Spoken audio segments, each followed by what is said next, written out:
So அடுத்ததா வந்து veg and non veg. இப்போ எப்படி எடுக்கிறோம்னா, நம்ம கேலரிஸ பொறுத்தவரைக்கும் வெஜ்ல அதிகமா, நான்வெஜ்ல அதிகமா அப்படின்னு நெறைய சந்தேகங்கள் இருக்கு. ஸோ இப்ப நான்வெஜ் சாப்பிடுறவங்க ஓகே. பட் வெஜ் மட்டும் தான் நான் சாப்பிடுவேன். அப்படின்றவங்களுக்கு டயட் பிளான்ஸ் கண்டிப்பா இருக்கும் உங்ககிட்ட. ம், ம். பட் இதுக்கும் அதுவும் கம்பேர் பண்ணும்போது உங்களுக்கு எது சார்? இப்ப நான்வெஜ் சாப்பிட்டவங்களுக்கு நல்ல ஒரு டயட் பிளான் இருக்கு அப்படின்னு நினைக்கிறீங்களா? இல்ல வெஜ் சாப்பிடுறவங்களுக்கே நல்ல டயட் பிளான்ஸ்லாம் இருக்கு.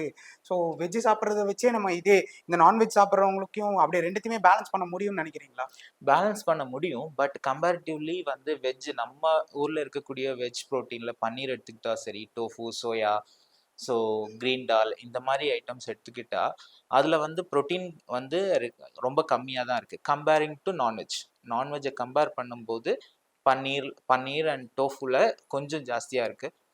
கம்பேரிட்டிவ்லி. அதர் தேன் தட் நீங்க பார்த்தீங்கன்னா, சிக்கன் இந்த ஐட்டம்ஸ்ல தான். எனக்கு பொறுத்தவரைக்கும், நீங்க ஒரு பேலன்ஸ்டா மெயின்டெயின் பண்ணா பெட்டரா இருக்கும். லைக் வந்து நீங்க ஒரு வீக்ல வந்து லைக் 1 டே நீங்க டோஃபு எடுத்துக்கலாம். 1 டே பன்னீர் எடுத்துக்கலாம். 1 டே ஃபிஷ் எடுத்துக்கலாம். 1 டே லைக் சிக்கன் எடுத்துக்கலாம். ஸோ ரெட் மீட் வந்து அவாய்ட் பண்ணிக்கிறது பெட்டர். அதர் தேன் தட் ஒரு பேலன்ஸ்டு கான்செப்ட்ல எடுத்துட்டு போனா பெட்டர். இதே நீங்க வெஜிடேரியன் பீப்பிள்ஸ்க்கு வந்து நீங்க வந்து பன்னீர், டோஃபு, சோயா இந்த கண்டென்ட் நீங்க எடுத்துக்கிட்டீங்கன்னா பெட்டரா இருக்கும். பட் அது இன்னுமே பாடி பில்டிங் லெவல்ல போவாங்க சம் பீப்பிள்ஸ்.